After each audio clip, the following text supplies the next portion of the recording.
అనుకుంటామమ్మా కాదు కదా.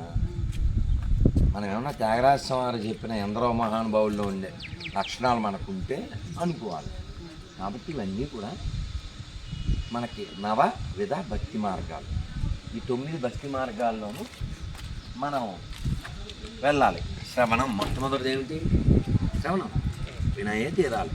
ఎందుకు వినాలి? ఓహో, మనం ఉత్తుత్తి జపం చేస్తున్నాం, మనకి గజేంద్రుడు కొన్న ఇంటెన్షన్ లేదు అని తెలియాలంటే గజేంద్ర మోక్షం వినాలిగా. అలా వింటే మన జపం క్వాలిటీ ఉంటుంది. పొద్దున్న చెప్పా, మీరు లేరు కదా. శరణాగతి లెవెల్స్ ఉంటాయి. ద్రౌపది ఏమో 2 చేతులు ఇలా పెట్టుకుని పిలిచింది, రాలేదు. ఇలా అంది, రాలేదు. అప్పుడు వచ్చాయి. ముందు నువ్వు కొంచెం ప్రయత్నం చేసావు కదా, మళ్ళీ సగం ప్రయత్నం చేసావు. నువ్వు ఎలా ఉండాలి? ప్రహ్లాదుల్లా ఉండాలి, సంపూర్ణంగా. నీకు ఆ భావం ఎప్పుడు వస్తుంది? నమ్మకం వస్తుంది, విశ్వాసం. నీకు ఎప్పుడు వస్తుంది? అందుకని వినాలి. లేదా మొనాటిని అంటారు ఇంగ్లీష్. హరే కృష్ణ హరే కృష్ణ కృష్ణ కృష్ణ హరే రామ అంటాడు. ఏం ఫీల్ ఏమి ఉండదు. డ్యూటీ లోపల ఏమి మార్పు రాదు. ఎందుకని? ఆలోచనలు ఎక్కడ ఉంటాయి. దేనికి అది? ఏదో ఆత్మే జపమాల మనమే వైజయంతిమాల అని. దేనికి అది? సో కాబట్టి భావము భావం లేకపోయినా కూడా నామం చేస్తే లాభమే. కానీ మనం ఏ పని చేసినా అందులో పర్ఫెక్ట్నెస్ ఉంది. మనం ఎందుకు వాళ్ళందరినీ బాగా పూజిస్తూ ఆరాధిస్తూ ఉంటాం? వాళ్ళు టోటల్ సరెండర్. ఒక హనుమంతుడు, ఓ ప్రహ్లాదుడు, ఓ నారదుడు, ఓ ధ్రువుడు, వీళ్ళందరూ, ఓ విభీషణుడు, వీళ్ళందరూ ఫుల్లీ సరెండర్. ఆ సరెండర్నెస్ రావాలంటే మనం వినాలి. మొదటిదే కదా శ్రవణం అంటే. మీ ప్రశ్నకు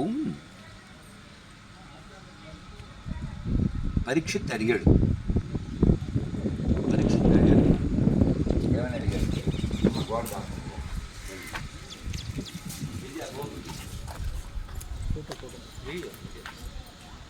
అమ్మా అవేనండి. పరీక్షిత్తు అడిగారు, ఒక మనిషి మరణించే లోపల ఏం చెయ్యాలి అని అడిగారు. ఓ మనిషి మరణం వస్తుంది, మరణించే లోపల ఏం చెయ్యాలి అని అడిగాడు. అడిగితే సుఖదేవ మహర్షి చెప్పారు, ఏమని? మీరు వినండి, సర్వాత్మన బాగా వినండి. ఎవరి గురించి? హరి గురించి స్మరణ చెయ్యండి. భగవంతుడు 4 విభూతులు కలిగి ఉంటాడు. లీల, రూప, గుణ, నామ. ఈ 4 మనం ఏమంటారు? మొలగాలి.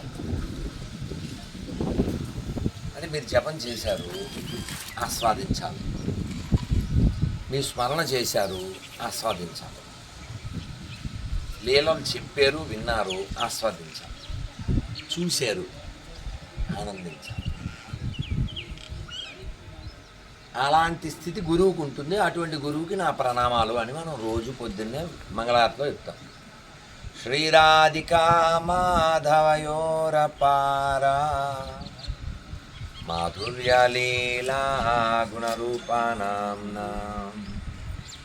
ప్రతిక్షాణస్వాధనలోలుపశ్య వందే గురుం శ్రీ చరణారవిందాం. ఏమిటి? ఏం చెప్పారు లాస్ట్? నాన్న వెళ్దామా? వాడు రావాలా? శివశంకర్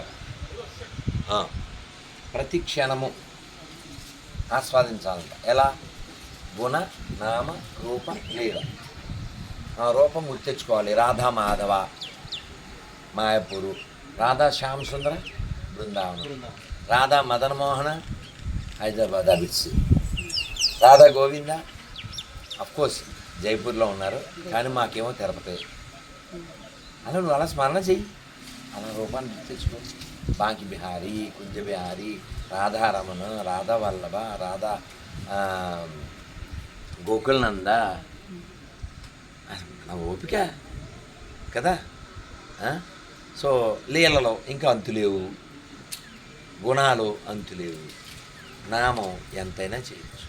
ఈ నాలుగిట్లో మునిగితే మనం పెడతాం. అందుకని వినాలి.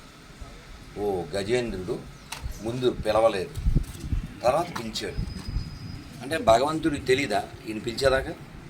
అవును, నీకు అవసరం లేదు, నువ్వు పిలవలేదు. నీకు ఆర్తి కలిగితే వస్తాడు. వెయ్యాల నుంచే ఏం చేస్తున్నాడు? వెయ్యాల నుంచి ఏం చేస్తున్నాడమ్మా? చూస్తున్నాడుగా. వెయ్యాల నుంచి జరిగింది తెలియదానికి, కానీ నువ్వు పిలవాలిగా.